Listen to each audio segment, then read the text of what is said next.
Boston's North End, January 15th, 1919. A rumble rattled the streets.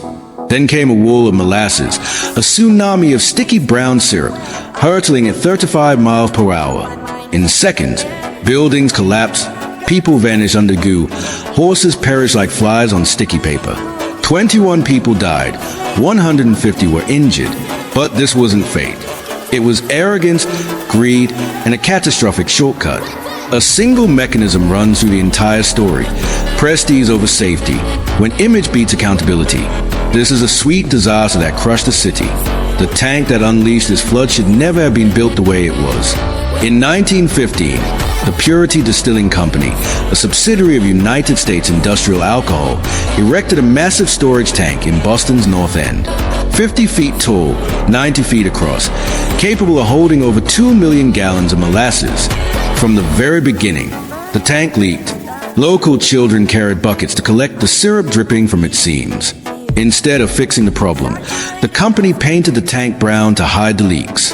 Engineers later testified that the walls were far too thin. No stress tests were performed. The most basic check, filling it with water, was skipped. This wasn't about safety. It was about showing our capacity, moving product quickly, and keeping costs down. Prestige over safety. By January 1919, the tank was full, and then the weather turned. Temperatures jumped from 2 degrees to 40 in a single day. Inside, the cold molasses began expanding as warmer shipments were pumped in. Fermentation released carbon dioxide, adding even more pressure. The tank had no safety valves. No licensed engineer had ever signed off on its design. It was a ticking bomb waiting to explode. At noon on January 15th, the bomb went off. Rivets shot out like bullets. Steel plates ripped apart. Witnesses heard a roar like an elevated train, followed by a rapid series of cracks like gunfire. Then came the wave. A wall of molasses between 15 and 40 feet high surged out, 160 feet wide, moving at 35 miles per hour. It tore buildings from their foundations, crushed houses, and swallowed people whole. It derailed a freight train. It swept horses into the air as if they were toys. Imagine being a child on the street, and suddenly the world turns brown and solid around you. There was no outrunning it. The human toll was horrific. 21 people lost their lives, their ages ranging from children to the elderly. 150 more were injured.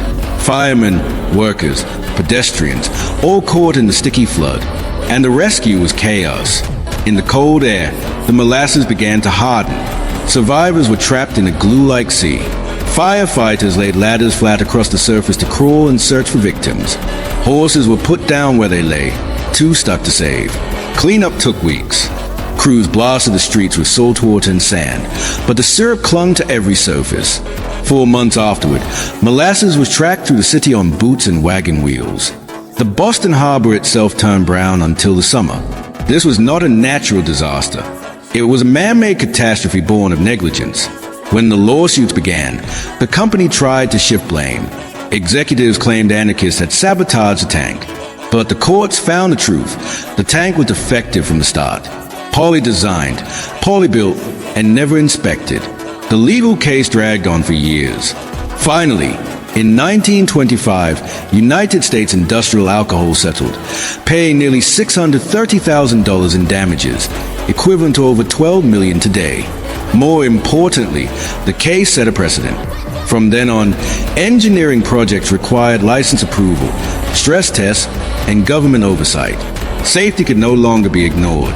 One sticky flood changed the rules of construction in America. But the legacy didn't end there. For decades, residents swore that on hot summer days, you could still smell molasses in the North End. Whether myth or truth, the memory lingered as strongly as the syrup once did. Today, the site is a park, with only a small plaque to remind passers-by the disaster that once drowned the neighborhood. The molasses flood was not a freak accident. It was a direct result of a dangerous shortcut. Prestige over safety. The desire to look capable, to move fast, to save money at the cost of lives. And here's the uncomfortable question. How often do we repeat that same mistake today? In our buildings, our systems, our technology? What disasters are we setting in motion when we value speed and appearance over caution and truth? The Boston Massacre is remembered as bizarre, even darkly comical. But it is not a joke. It is a warning. That wave of syrup was thick, deadly, and entirely preventable. The smell may have faded, but the lesson remains. This was not a sticky accident. It was a syrup-coated failure of responsibility, and a reminder of what happens when image outruns integrity.